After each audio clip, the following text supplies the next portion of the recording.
Well, starting this Thursday at 5 p.m., Alabama will transition from our current stay-at-home order to a safer at-home order. That will last through at least May 15th, and under the new order, elective medical procedures can be done. Retailers are allowed to open at 50% capacity, but high-risk businesses like restaurants, salons, and gyms will remain closed. Non-work gatherings of 10 or more people are still prohibited, and people are urged to continue to wear face coverings when at work and in public.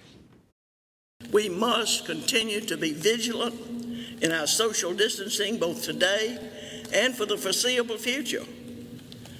And I encourage everyone to practice productive teleworking if possible and be as innovative as you can as you open your workplaces.